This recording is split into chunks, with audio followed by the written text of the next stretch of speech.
Our second speaker now is Professor Mei Qing. She's professor at Tongji University. She comes from North China, but she did her PhD in Hong Kong, and then she moved back to East Central China, Shanghai, where she works now. Besides being a professor of architectural history and conservation, she also is associated with UNESCO. She's also done projects with ICOMOS and with the ARC as well. So she has a lot of extracurricular attachments too. She's going to talk about the very important and interesting port for the early history of trade between China and the rest of the world, Quanzhou, Fujian province. I'm sure we have some artifacts from Quanzhou in Singapore from the 14th century. The floor is yours. Thank you very much for Professor Zheng's introduction, and thank you for the organizers to invite me to be one of the speakers, especially Professor Andrea. And my topic related to one of the locations Professor Zheng mentioned this morning, that is Quanzhou, and also famous as Zayton. And that's the topic of my location, landmarking the rise and fall of the city port through history. So you can see the date 718, that's the beginning of the Shibo, that's the setup of overseas trade department. And another date is 1549, that's the closing date, that's Ming Dynasty. So that's a history from Tang Dynasty to Ming Dynasty. This is the city map, and you can see in Song Dynasty, that's the high time for Maritime Silk Road in China. And from this map, you see at that time, the biggest one for the overseas trade port is in Canton, in South China. And also, you can see that Tang Dynasty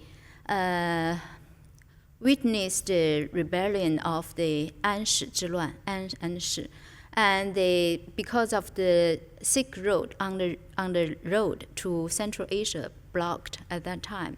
So that's the reason for the opening of the overseas trade department closing, open to the world along the Maritime Silk Road.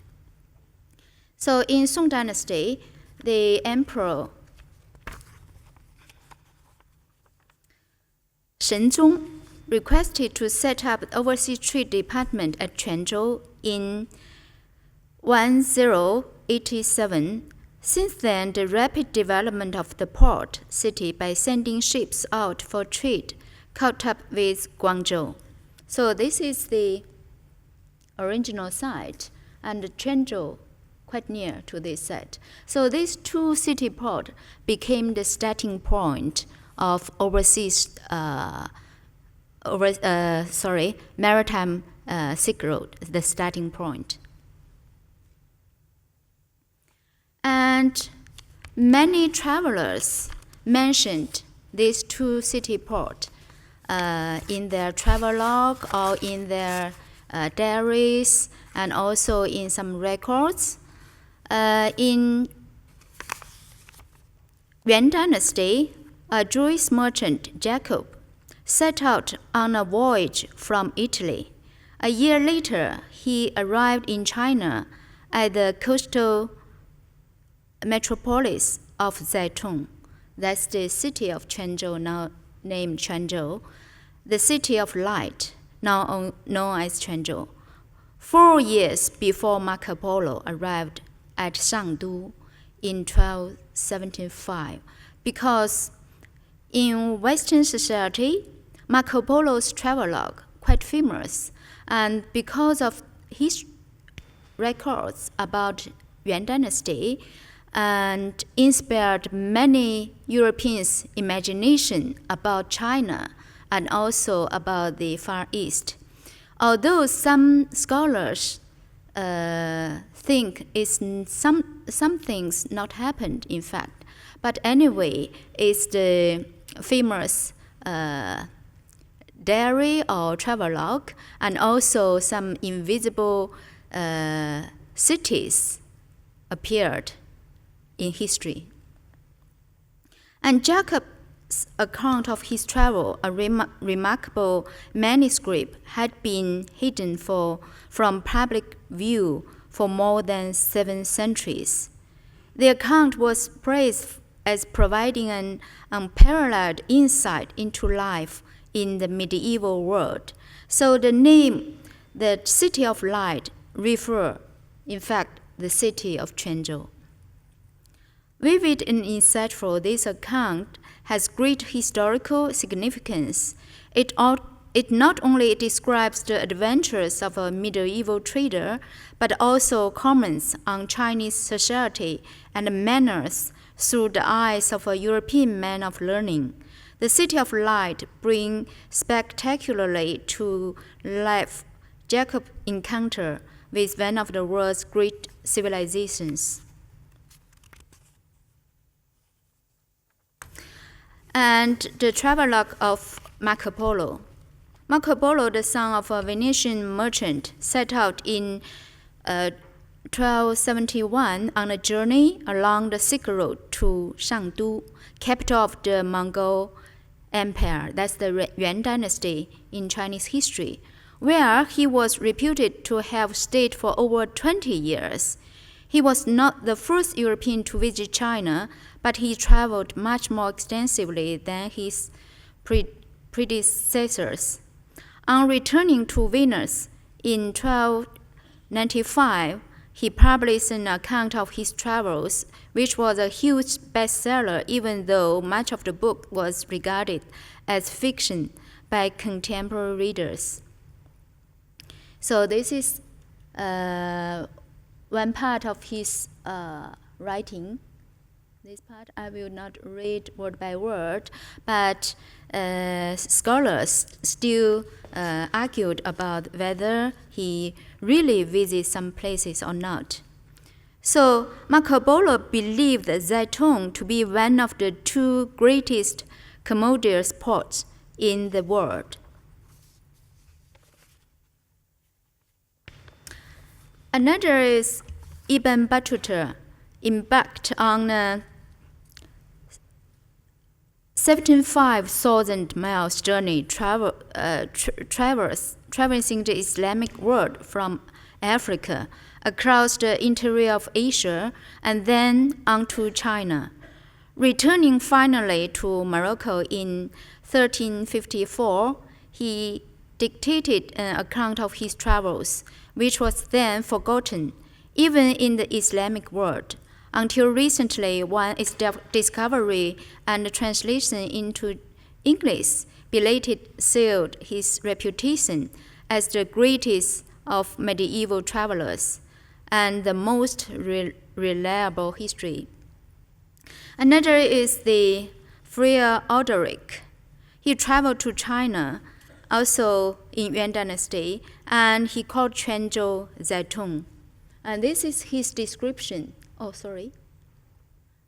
Passing through many cities and towns, I came to a certain noble city which is called Zayton, and in it are many monasteries of devotees, idol worshippers, every man of them. In one of those monasteries which I visited, there were 3,000 monks. The place is one of the best in the world. And also one of the letter by a missionary Francisco monk, Giovanni, mentioned a church. That's the devotion from an Armenian woman. And this is the city map of Quanzhou. It's a reconstruction in 1944 and then reconstructed according to the new data founded in 1943. And from this map, you can see this is the urban fabric of Quanzhou. And also there are some, for example, the Yuan Temple, as I mentioned, this Buddhist temple, and also the overseas trade department. And this is the city walls that's set up based on the ancient Chinese cities rules, 3 layers. The outer one for protection all the peoples, and the middle one is for the citizens, and also the smaller city walls for administration, and for example in Forbidden City, that's for emperor. So this is the basic layout of the city. And also at the location of the present-day Quanzhou, a landing and a trading port were already mentioned in the 6th century. We can find the inscriptions in Yuan Temple. That's a Buddhist temple in Tang Dynasty. And it became a Buddhist center in the South China, also including Southeast Asia. The main hall of the Yuan Temple, first built in 686 and extended in the Song Dynasty. So we can find the small pagoda in front of the temple and located here in the center of the city. And administrative center here was established in the time when I begin my talk. And then was constructed some offices and also the city walls. And according to the measurement, all these cities all remains according to the Asian standard, 营造法式, all the rules. And this is one of the influence the city got from the Islamic world, Arabic world.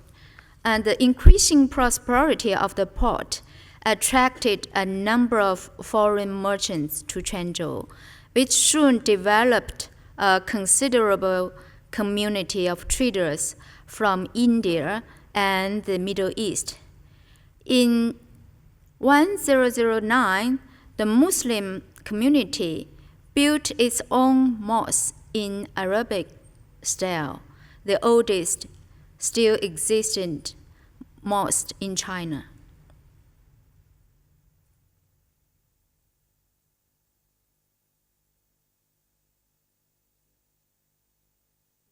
Located here, inside the city. And the mosque in Quanzhou, built in that year in an Arabian style. So above the entrance hall was a room for the museum instead of a minaret. So this is the gate. When you walk around, and then you can find that's the gate, and you can go into. Another is the Indian influence, especially the Buddhist influence. In 1087, a maritime custom office was established here, when the Yuan Temple was reconstructed and extended in the 13th century. Columns from a Hindu temple were used to extend the Great Hall, an example of the Indian influence here. And you can find many details, and also some construction method.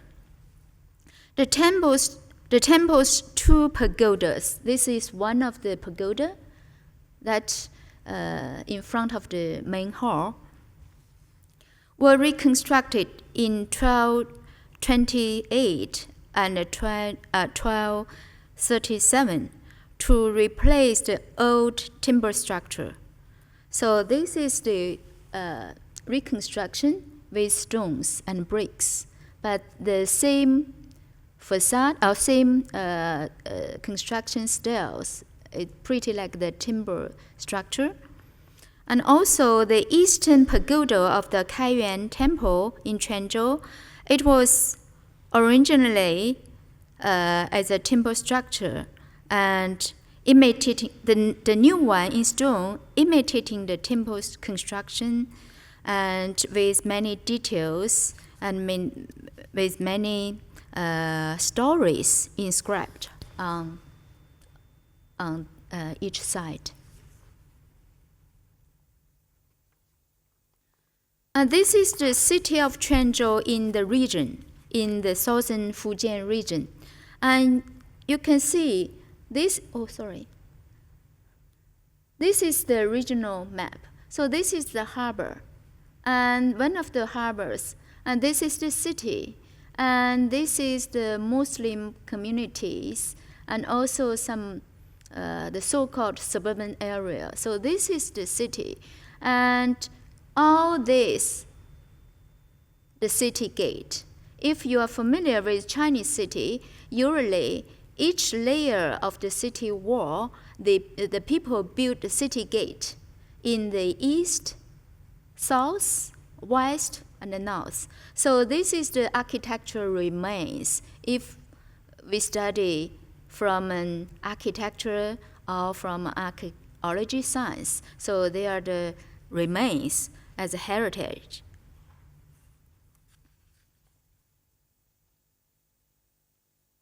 And also, in the city, a very strong influence from Chinese, that's the Confucius influence. So this is one of the famous temples of Wenmiao. Wenmiao, that's the for literates or scholars temple. Strong influence from Confucius philosophy. So still existent nowadays in Quanzhou. And also you can find the courtyard and also all these buildings that's related to this. And also you can find the indoors decorations. That's the statues of Confucius, and also all these buildings in traditional Chinese styles, but some local craftsmanship, some local craftsman's creation, and also the colors and the inside, the bracket system, the column, the structures that meet the standard of Chinese classical architecture. So that's the Confucius influence. And this is a Taoist temple. Another religion in China is the Taoist. Usually it's called a local religion. So this is the statues of Laozi. That's the very big landmark in the mountains. And also Yuan Guan, that's related to Laozi's philosophy. That's the Taoist philosophy. And also the local craftsmen, they built according to local temperatures. For example, usually this is the column timber structure, but here, because of the climate so humid, so the local craftsmen built with the stones instead of the timber. And because the Taoist philosophy, this philosophy respect nature. So you see, it's pretty, how to say, within the nature, within the mountains. So this is all the one part of the pack, related to the temple.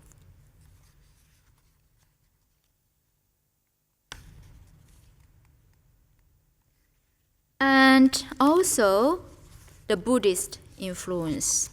In addition to the Kaiyuan temple, there are also many other Buddhist temples. For example, the Chengtian temple in Tang Dynasty, because Tang Dynasty, that's the high time for Buddhist influence, where the Silk Road on the land from Central Asia and also from India, and also where the caves, where the Buddhist missionaries. So this is one of the temples. And you can see the original state, still very well preserved, very well preserved. So this is one of the Chengtian Temple still existent as architectural heritage, and also it's the it can prove the position of Quanzhou at that time.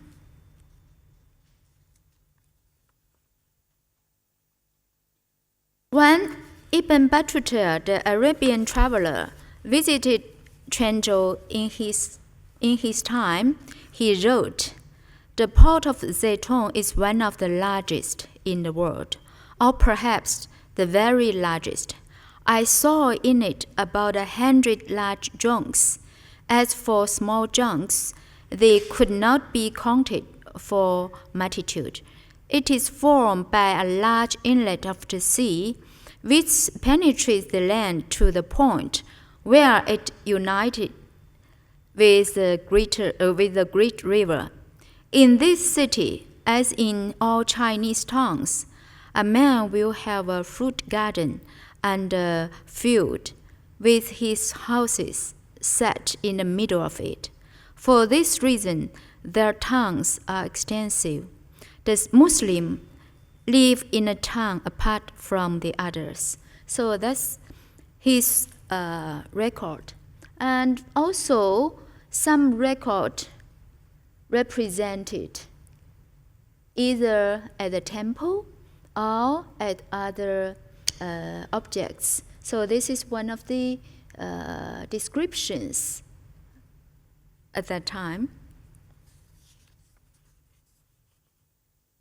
And also, the mosque in Quanzhou, this is a view from the entrance of the prayer hall to the Mahram, the prayer niche pointing to Mecca, a remarkable achievement of the surveyor's craft. So, you see, this is Arabic word. I just asked Professor, what's the meaning of this? So all this remains, and maybe we need to in-depth interpretation about this. And this is the gate, and then the entrance, and go into the entrance. And also, in addition to this mosque, there are also other sides for cemeteries, and also small mosques, and also structures that related to the Muslim community in the city. The irregular pattern of the street network may also indicate the foreign influences. As I have shown you the urban fabric in the previous picture, that many influences from outside the world. And also in classical paintings, we find the description about the city scape. This is one of the city gate, and also the tea houses, and show the very prosperous state at that time of the city. And also the inscriptions that show the original setup. And this is along the street. You can see the landmark of mosques and the cemeteries, and all this, the pagodas, the twin pagodas, and the central along the central axis. So all this became the landmark architecturally in the city. So also some symbols. You can see, you can find the influences from many aspects. And in Karen, you should strive for knowledge even as far as China. They mentioned the city. And also in Jacob's City of Light, he mentioned it's a city of light. When night falls, countless lamps and torches light up all the streets and the lanes, and the whole city, viewed from afar, turns into a sea of lights. So that represents the very prosperous city life at that time. And in Chinese scholars' resources and also historical records, we find one of the scholars is Zhao Rugua. He mentioned about the city and also the relations of this city with Nanyang, with the South Seas. And Wang Dayuan, another scholar later than Zhao Rugua, he also mentioned in a broad scope. He talked about the position of Quanzhou. And in Ming Dynasty, this famous person, as mentioned from scholars in this morning, and he guided 7 voyages from Nanjing, from the capital of Ming Dynasty at that time, and along the southeast coast of China, and stayed at Quanzhou. And also, he set up Tianfei, that's the goddess, for worship on the ship. And also, from historical record, his ships constitute a team, many ships, and it's pretty like high-rise buildings, all built in mature timber structures or any crafts, local crafts. So it's very large scales sea voyages for 7 times. So this is the route along and then to Africa, because from CCTV 10 years ago, when an African woman, she mentioned she maybe had DNA, from Chinese, So this is the history mentioned. And also, from the common people's perspective, we can find this is the basic living structures, house structures, they using such kind of construction. But it's a different system from classical Chinese construction. So whether get influence from other places, with foreign countries, with foreign architects, at that time, no such title, but builders. So it still raises questions. And also the local scholars, they have their houses built like this.